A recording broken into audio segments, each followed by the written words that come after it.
Welcome to the No Script Web Show about modern web design, where we look at what we can build today with minimal software and skills.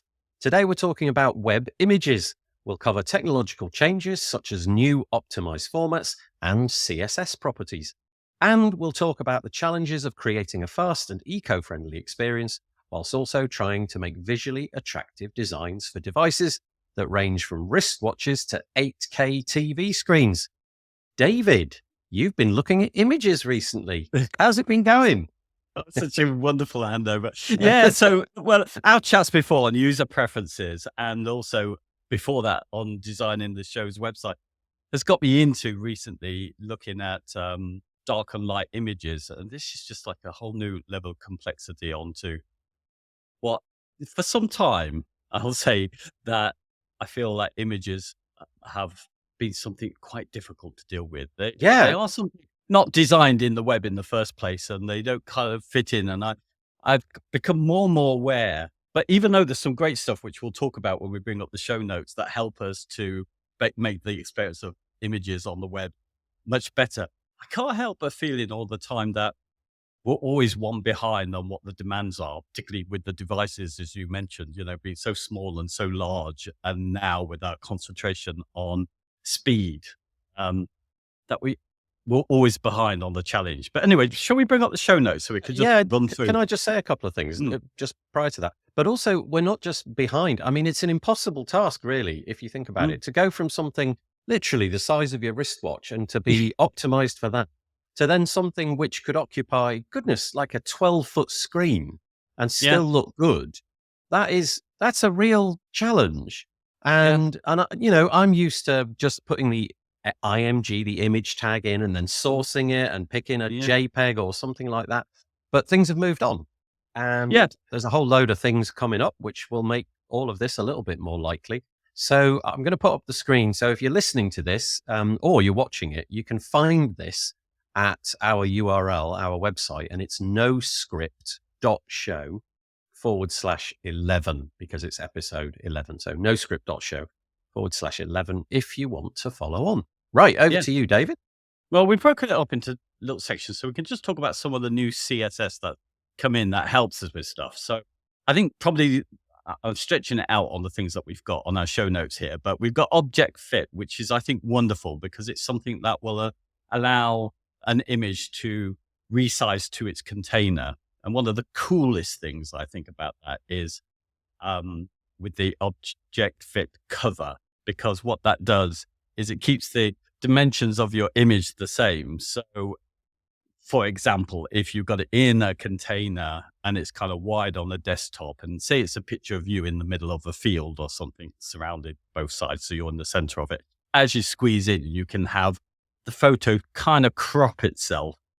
So it's just you in the middle. So you can use that one picture without having to bring in another picture for different kind of devices. So the subject matter will still look good. So I think that's a pretty cool thing that we've got for dealing with responsive web. We've also, again, aspect ratio, which you used to have.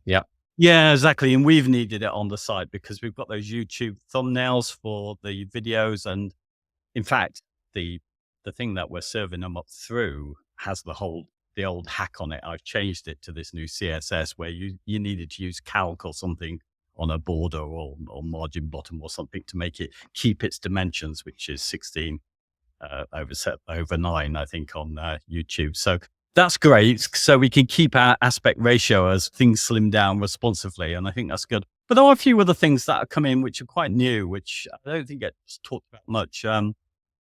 There's border image, which allows you to put basically an image in your borders rather than just round off your borders, and which is pretty good. But there's a great Smashing magazine article which covers all the wonderful things you could do with it. So you can't do it one of the examples there, which I think is very useful, is that you could use it to kind of put a gradient over the whole image without having to kind of bring something else in on top of that, which I think is quite nice. So we got filter as well, which we were discussing yesterday, weren't we, about filters? And this is something where we've got various functions that we can apply to our image. We've got blur, brightness, contrast, drop shadow, hue, rotate, invert, grayscale, saturate, sepia, and opacity. So lots of different ways that we can kind of change our images, which has been quite interesting for the light and dark modes, because you could, for example, if when you go to a dark mode, maybe the contrast of your images against the background is too sharp. So you could use something like a filter to just take that down a little bit across the board and swap those out. But it's quite an interesting one. That there was a little caveat I kind of discovered with that is that if you've got lots of these, you can use them, the multiples of these things, to create some really wonderful effects. And there's some generators that help you pick color in for those. But I've noticed on Firefox that it doesn't quite render in the same way that it does on Chrome. So yeah, we looked at the MDN resources, didn't we? And we discovered that they stack in the order like a cascade in CSS. If you put brightness first, that's going to be the one that gets done first. Yes. And if you put drop shadow second, and they, if there's some sort of collision between those two, then the one that is lower in the stack is going to be the one that gets, rendered later. So you could probably have quite a lot of fun with that, actually. You can. Some of the generators are great at picking a color, but it assumes that you start with a black. So if you say you wanted to use filter on your logos to do dark and light or some other effect with that, you'd be best trying to emulate the color you wanted it to change to by starting with a black SVG, for example, or it didn't matter, a transparent image would work. That's great. But then becomes a bit of an issue if you're using that, because this is just in the CSS. So if it's important to you that search engines pick up on the image that you have, it's not going to be the same as what your people on their website are going to see. So I think there are, reasons to sort of, treat that with caution. I think right. Applying it to your images, if it's important, what is indexed is a true representation. So we've got clip path, which is replace clip, which just allows us to kind of clip out certain images to shapes, which I think is pretty cool. We've got mask image, which it's hard to explain, but the best example I saw is actually linked there.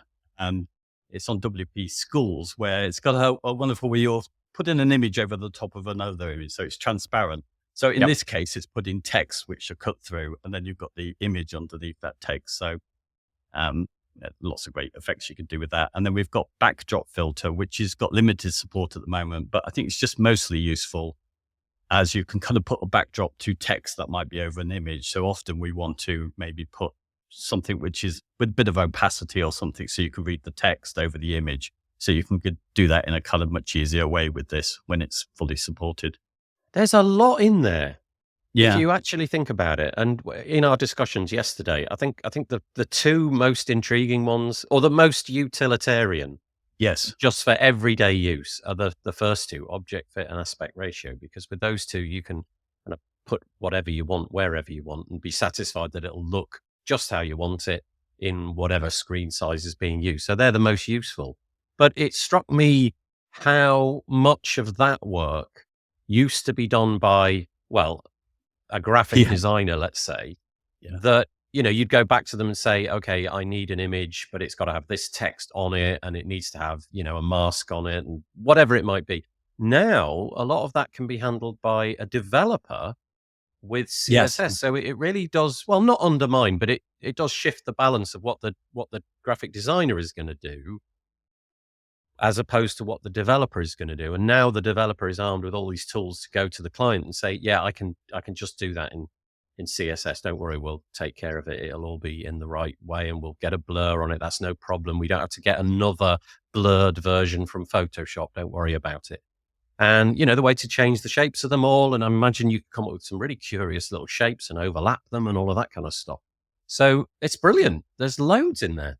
Yeah, you're right. I think the top two are the ones that solve a lot of the responsive issues we have to deal with. And the other ones are a bit of extra fluff on the top, aren't they? The cherry on the cakes if we want to do some special things. So I put on the notes here, is maybe just worth mentioning. We were talking about it last time, which was that there is this experimental prefers reduced data media query. So we have that ability to get rid of those people who want less data, to only serve them the essential images and remove the non-essential ones. So I suppose it's related to this. Can you And give an example of that? Because when I was trying to imagine that in my head, I couldn't come up with something where that would fit. But have you? well, I think so. Well, I mean, we'll talk about this, I think, later because Okay. we've given this a subtitle of, the image is still worth 1,000 words when it comes to the web. But I think, there's a lot of times where we're deeply graphic now. We like to use lots and lots of images, and it's easy to get those images with AI and all the stock images so we can make our sites beautiful. But often they don't serve the user. And if that user is specifically, or will be able to specifically request that they have less data because they pay for it, we can honor that by really only giving them the images where it actually, they need that image to understand what's going Oh, on. okay. Yeah. Yeah. So you Okay. get rid of all of the Yep. surface stuff. I mean, obviously it's up to interpretation, but I think I could see that as a way forward. I mean, hmm it's fair on people globally who do have to pay a lot more proportionally for their data, Okay. who are on the mobile. So I think it's a good thing. And I also put a little note in here. It's just a reminder again, what I sort of alluded to before, I think, was the fact that this is still an add-on to the web, isn't it? It's still like an embed, like a video in a way. Yeah. Images are, Yeah. and we still have to, because it's an inline element. Which, if you put a large image in, you get horizontal scrolling. We still, most of us, have to put reset in our CSS before we start to make sure that it's displaying block and that it's got I use a max inline size of 100%, so we don't have Doesn't it ever scrolling. enforce the scroll. Yeah. Yeah. But it's when you do that and think about it, because it's often there in a reset from the beginning, or will be in a theme if you're using a CMS. But it kind of reminds me again is that, the web wasn't designed for images, No, it very much wasn't. It really wasn't. Yeah. Uh, Okay. All right. uh, Shall we move on to the CSS revisited, old CSS revisited?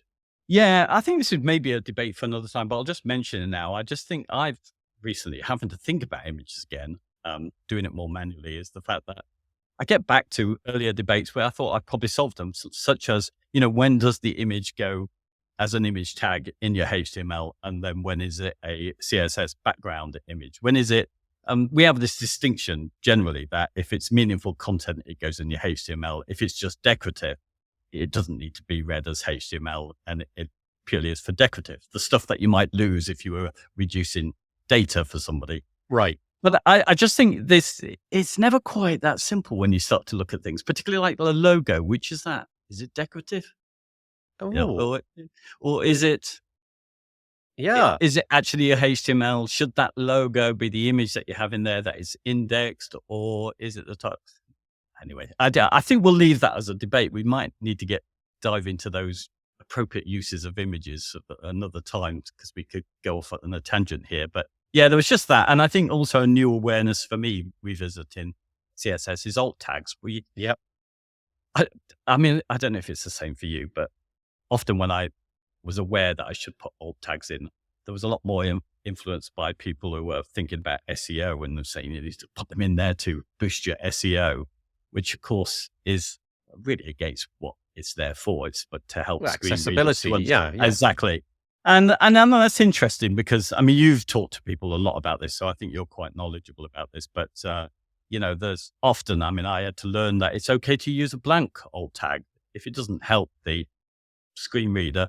Something I never really knew before. I thought, I must fill them all, else I'm in trouble. But Yeah. actually, Yeah. no, you decide, don't you? And you really have to decide what you're explaining to people, Well, if the Okay. image is, I don't know, just like a red dot and it's some sort of background effect or something, does that deserve an alt tag?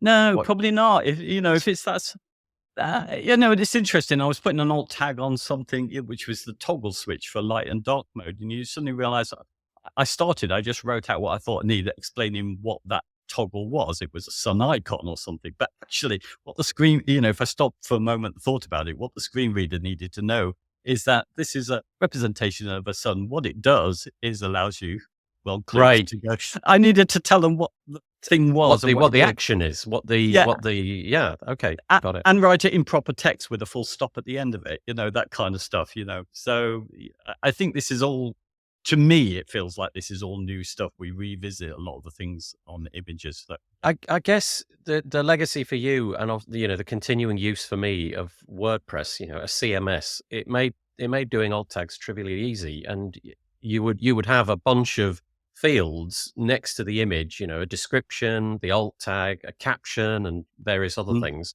Depending on what plugin you'd installed, you might get a bunch of other fields as well. And it was just too easy to come up with one and just copy and paste it into all the fields, not really thinking about what the purpose was. But you're right. If the image literally is, I don't know, maybe it's just some sort of wave to define that this is one section and now we're moving into another section on the website. No screen reader needs to be interrupted by that. You don't need to be told, okay, here's an image of a wave showing that we're moving on to another part of the website. That's just fluff. You want to just skip over that, I guess. Yeah, and that's it. So that I'd definitely be rethinking that again, and its images and what you need to read out about your images to people. Shall we skip on to new HTML? There's not much in that, but we do have things for performance, which is loading equals lazy or eager. Yep. Which is wonderful because you needed JavaScript if you wanted to delay the loading of your images. Obviously, we don't want to do that when they're in the viewport in the beginning because, we're delaying with creating load speeds, which are increased because you're waiting for that main image to come in. But that's very useful. It's kind of interesting, that one as well, though, because there are certain situations where I would imagine the eager would be quite useful. Well, especially if you're thinking about core web vitals and things like content layout shift. If you've got an image which, I don't know, in some way might push content down because it's part of the header or something, I don't know, and that image needs to be there from the get-go, maybe there is a situation where you would put that as eager, but everything else would be lazy because everything else is not going to cause a problem with content layout shift. I don't know. I think, yeah, eager's a tricky one. I mean, we can understand lazy, and anything that's not in the viewport, you put as lazy so it doesn't have to load. Eager, as I understand it, I think it's there for that situation where you may have multiple images that are in your viewport, and one of them's more important than the other, and you might make that eager because you want that one to load before the other ones load in there. So a terrible example then would be some sort of slider where you want let's say that the slider is the first thing on the website. Oh goodness, crikey, don't do this. But you'd want the first image to be eager, and then you want all the other images in the slider to be lazy because you want the first one to happen immediately so that you've got that context when you first get eyeballs on the page. But the rest want to be eager. I am not, by the way, advocating the use of sliders, but that's maybe an example where it might work.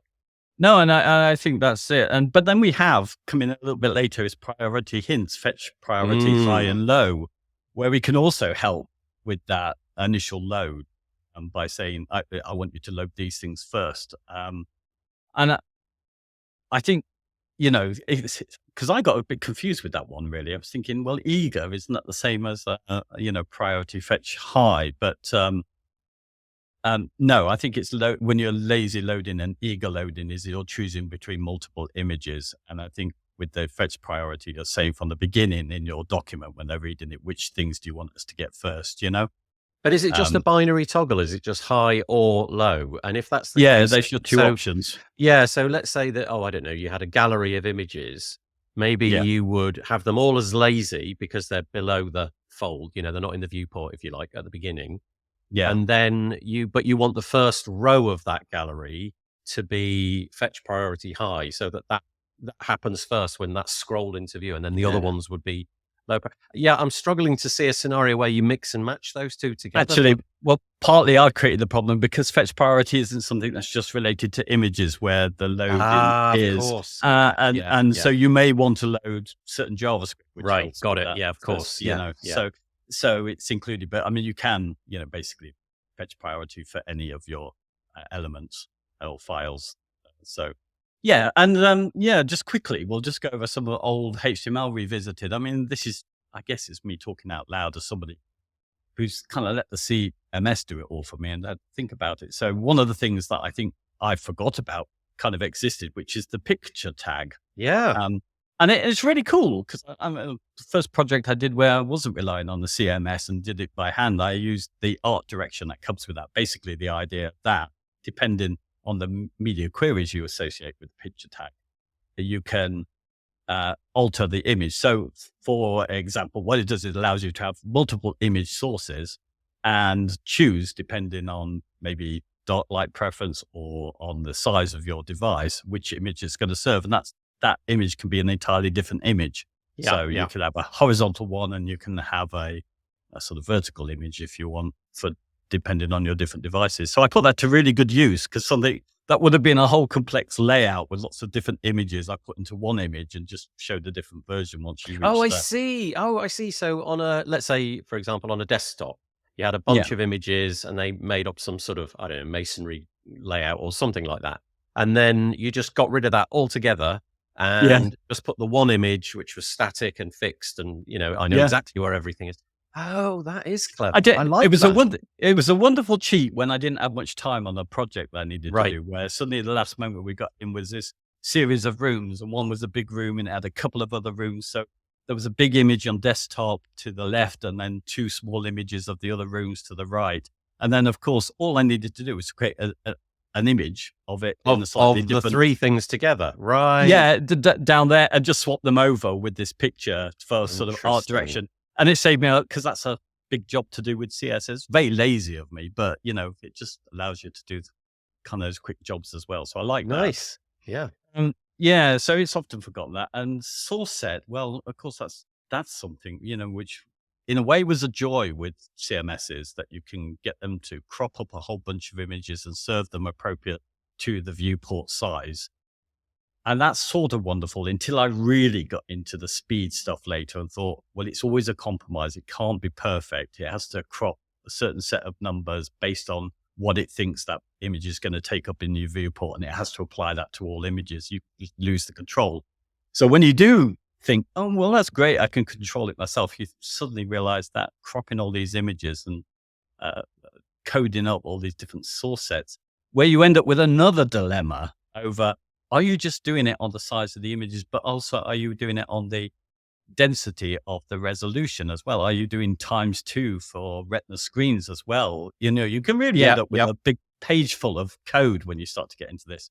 So I do think this is why I feel we're always catching up. And then the latest thing is we've moved to container queries, where, well, suddenly responsive images don't work for that. If we're setting our size based on the container and not the viewport, suddenly our responsive images have gone, if that's the route we go down. So it does feel to me like it's never been perfect, has it? Responsive images. No, and difficult to get right, I think. I mean, images, just what we're learning from this episode is that images are just really frustrating in every respect. They're not easy. And maybe this will all help. Anyway, sorry, I interrupt. You're on figure, I guess.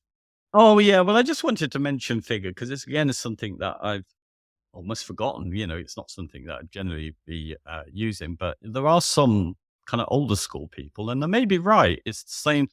Well, if you have a figure and you allow them to put a figure caption, and this is some way of explaining to everybody what this image is about, shouldn't that be in all HTML images? If you say that they need to be explained and you want to explain them to everybody, shouldn't they all be in a figure? It's just a question, a random question to put out there. But I think it's just one of many.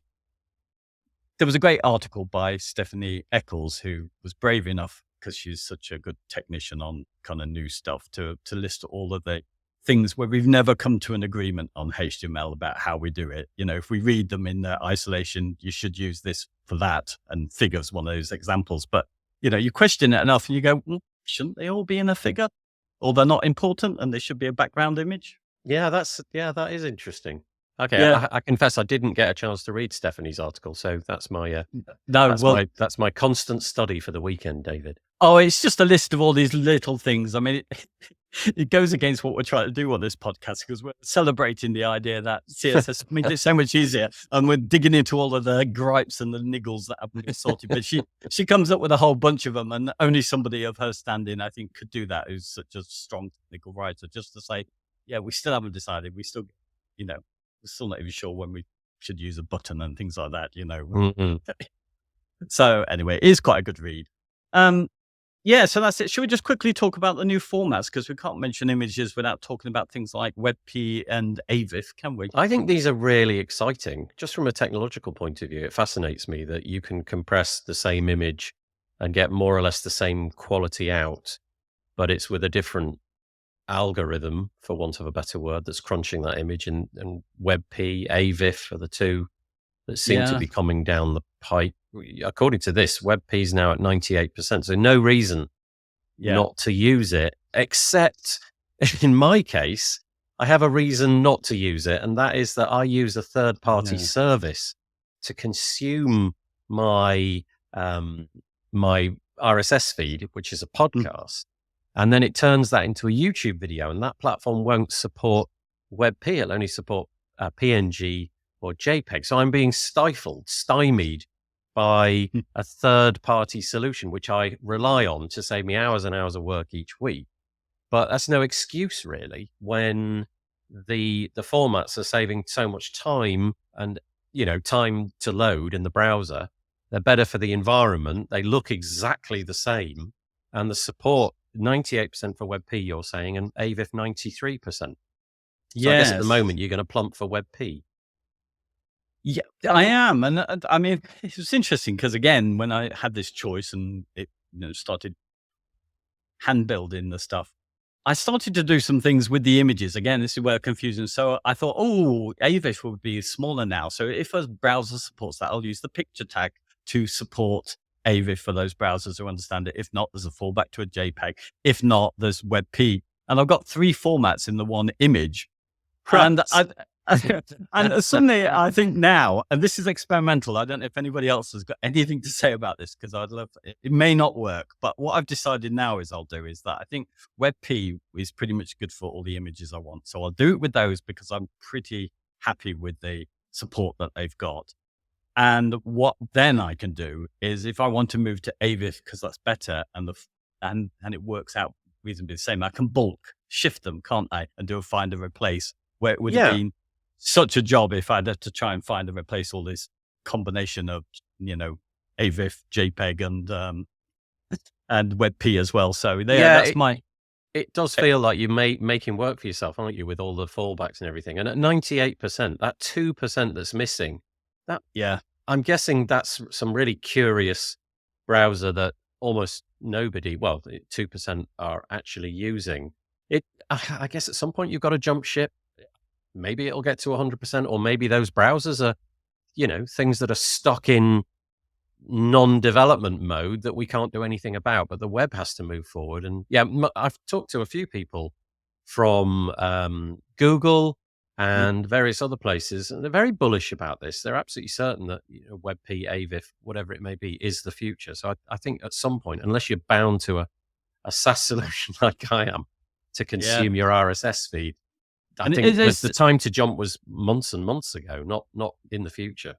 Yeah, exactly. And I think it's interesting because WebP is Google's format, but they've been Yeah, very keen to promote AVIF, haven't they? And yeah, put funding into that. So yeah. yeah, and the other thing on and it doesn't belong on the new formats because it goes back to 1999 is the SVG. But I do think that the version 2 of that is since 2018. And you know what? I mean, because of the difficulty of having to serve the quality to this range of devices and all the tricks you have to go through, I'm really come to a view that I'll only use an image if an image is really needed. And if I can use an SVG, I will, because it's part of the standard code. You can control it, you can animate it, you can do some really wonderful effects with its own filters that it has on it now. So I just think it's the most future proof, isn't it? It's kind of, it's always going to be there. It's only going to give you the quality. There's not something that's going to usurp it in terms of vector, I don't think, for that. And, No, and also, I've heard of no development to trying to supersede that SVG format. Maybe there is. Maybe there's somebody who's trying to increase decrease the amount of data that travels over the wire when you have to use yeah, an SVG. But yeah, it's but it sublime. comes, It's amazingly cool. yeah, and it comes under the remit of the W3C. It's one of their languages, isn't it, to support? So I do kind of, I mean, I'm not very knowledgeable on this and I need to increase that. There are lots of kind of cool stuff which we call But I guess internet. SVG has its place. If it's an image of a field full of flowers with sheep Yeah, roaming exactly. around in it, that's not an SVG, really, is it? Yeah.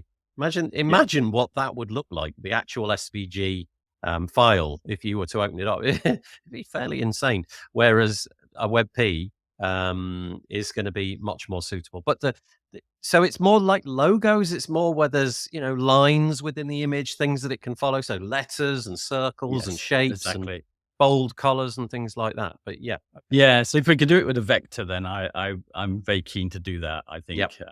And In fact, it's you've always deployed that on our site, I think, haven't you? If we yeah, scroll down at the I bottom, turned this in, yeah, oh, turned this into it makes us look vectors. very, very intriguing, shall we say? But nice, yeah, really nice. Well, it doesn't mean we can change the color at any point and the Yep. size is, but yeah, it could be done better. But yeah, there was one thing on that. There was just last night, I got an email through which linked to something which I thought was fascinating because we hear often, and there was a concern in WordPress about the difficulty of SVGs and how they might contain, uh, Like scripts that might malicious just fail, data, really. Yeah, it's a Exactly. file format, isn't it? Yeah. I heard something. There was a bug in WebP which had gone unspotted for ages, where effectively you could hack a site by just putting 1 pixel of WebP. It's something that needed to be sorted out in all the kind of optimizers for WebP. But yes, it did allow people to hack through a WebP format. Which Gosh, I thought, I've heard nothing of that. That actually no, really surprises me. But the hackers are ingenious. Yeah. Yeah. No, there was just a bug in that. It's been fixed in most places, but there are optimizers where that won't have been fixed. And there was a little YouTube video. I wish I could remember it. I'll add the link in if I do remember to this. Okay. Yeah. So I think we put down here that we'll just ask that question again, really, about. Well, I've phrased it as is a bitmap picture worth 1,000 words, and you had an agency called Picture and Word because these are the two key things. Yeah. Pictures. And I'm now getting to question how much we use pictures. Are we overusing them? Are we, because the browser processing time is costly. The amount of time it takes to make them work for all browsers is great. The environmental cost is high on pictures. I just wonder whether, and because everybody can get free and cheap images that look beautiful, are we getting to the point where they're not really serving us too well? They're becoming, we want less images.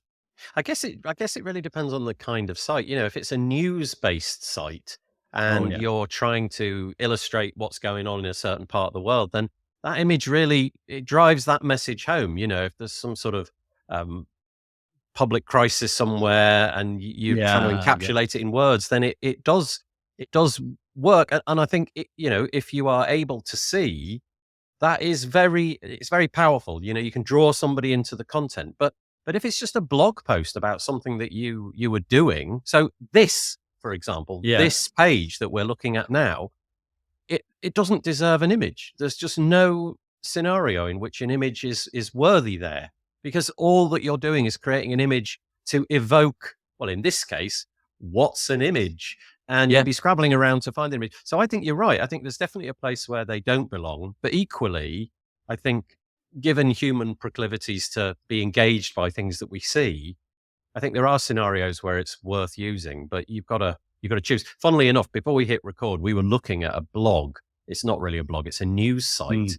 And they had totally overused images. Like they'd put this massive image on their news article to the point where the bit that you actually want to get to was way down. You had to scroll before any text came into the viewport. That's a complete ridiculous use of an image. They could have had that a tenth of the size and still got the same information visually across.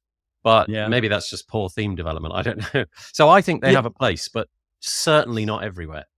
Yeah, and I think that's right. I mean, obviously, photos are great. I struggle to get a good image of a client where probably the visitor, particularly a lot of the psychotherapists, the only thing that a visitor might want as an image from their site is the picture of the person who might help them with their problems. And, Yeah. Yeah. and I think in those cases, sometimes you struggle to get the one key image that you need, where as designers, we like to make things look pretty, and we've got all these wonderful arrays of invoking images. But there is a sense where I feel over the time that that's become a mental overload. Like we almost don't trust things if they're too beautiful. I also have this intuition that stock photography sometimes is Yeah. just jarringly unrelated to what you're looking at. So using a stock photograph, I don't know, you're talking about some sort of way of improving efficiency, and you've got this stock photo of people leaning over a monitor, all sort of like scratching their chins, kind of, yes, we're going to solve this problem with our computer. That kind of stuff, it doesn't lend anything, does it? No. And in that case, you'd be better off not having anything at all. It's better for the environment. It's better for your, speed. You improve your search rankings and so on. But there's definitely, so photography that's related to the article feels like a good, nice sweet spot for when it's essential. If your article is a news source and you've got a photograph of that thing, then that seems like a good place to use it. But just stock photography that is tangentially related to what you're talking about, maybe not. Listen to me giving my opinions. Like no, but I think you're right on that. I just thought it was an interesting thing. I mean, I was coming at it from the fact that I'm thinking, less than needed images need to perhaps go for the load for the environment, and for the fact that I think there's less trust. In fact, obviously, if I see something where I see there's a lot of IA generated images going with it, my trust has gone down straight away on the site. Oh, that's interesting. Yeah. We've already got dissatisfied enough with AI images that okay. In some ways, in the same way that we would about cheesy stock images that we've seen, with health professionals particularly. I mean, that's, if it's so stock, the trust has gone for them to be genuine trustworthy people in the medical profession. So I just think it's but I am questioning it now. And would you say there's no need for an image on that? But when we have used an image, it's quite interesting that it's pretty much been, even though I've used a WebP because it's somebody else's diagram, it's a diagram that should have been a vector. Yes. So far on this side, there's been no reason to use an image yet as such, where a vector would tell the story much better, and SVG would work. Yeah. Okay. So that, I think, wraps it up, does it? Are we done for episode 11? I think we are. I think there's a lot of subtopics that come into this, which I'm sure we'll be back to images again. Such a big thing, isn't it, that we have to get right, and so difficult that. Certainly a big part of the web, but they're not going away, David. That's for sure. No, but lots and lots of food for thought there. Loads and loads of different things that are coming in CSS that you can use to make your websites interesting, different from your rivals. noscript.show/11 if you want to find the show notes and all of the links. I guess that's it. It is. All right. I like that. Yeah, we'll see you on episode 12. Take it easy. Okay. Yeah. Bye-bye. Bye.